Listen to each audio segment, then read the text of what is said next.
Uno de los principales riesgos que cualquiera con dos dedos de frente puede llegar a considerar cuando hablamos del poder de la masonería es el posible escenario de que las grandes decisiones que pueden cambiar el rumbo de un país no se decidan en el mundo profano, es decir, que los no masones tengan poder de decisión real, sino que al contrario se decidan en las logias, es decir, que solo los masones sean aquellos que deciden qué rumbo toma un país. Esto es lo que muchos autores, por ejemplo César Vidal, denominan el Estado dentro del Estado, es decir, un control por parte de la masonería que tendría más peso que el propio Estado. ¿Existe algún ejemplo en el que hayamos podido constatar que esto es real, que hay un peligro de un Estado dentro del Estado? Pues sí. Me voy a referir al caso de la Logia Propaganda Due en Italia, también conocida como P2, cuyo poder fue tal que no ocurría nada en Italia que no pasara antes por esa logia, concretamente por su venerable maestro que era Licio Gelli. Y el escándalo fue tal que incluso llegó a ser noticia en los años 80 cuando se demostró la auténtica mafia que era esta logia, ¿no? Estamos hablando aquí de políticos, banqueros, funcionarios, empresarios, periodistas, militares, jueces, policías. Es decir, la crème de la crème estaba metida en esa logia. Incluso, y ojo a esto, estaba metido aquí el Banco Vaticano, dirigido por Paul Marcinkus,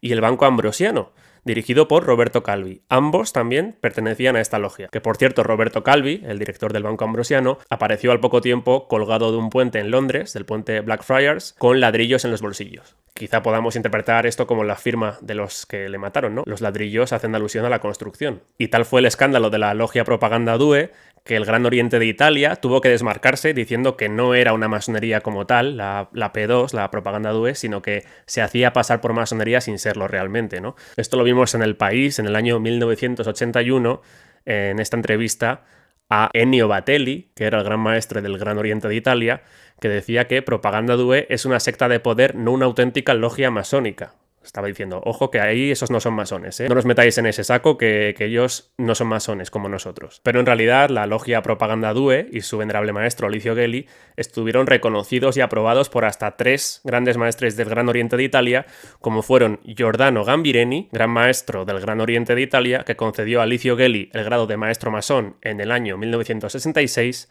posteriormente Lino Salvini, también gran maestro del Gran Oriente de Italia, cuando a Gelli les conferido el mando de la logia P2 en 1970, y luego, ojo, Ennio Batelli, este mismo que hemos visto que se desmarcaba, que sucedió a Salvini como gran maestro del Gran Oriente de Italia desde el año 1978 y quien mantuvo a Gelli, o sea, le mantuvo bajo su jurisdicción al mando de la P2 hasta que salió este escándalo, en el año 81. Es decir, desde el 78 hasta el 81, que aún no se sabía nada, no se había publicado nada del escándalo de la P2, todavía era reconocida por el Gran Oriente de Italia bajo el gran maestre que era Ennio Batelli, que posteriormente dijo, no, ellos no son masones, para que veáis la hipocresía, ¿no?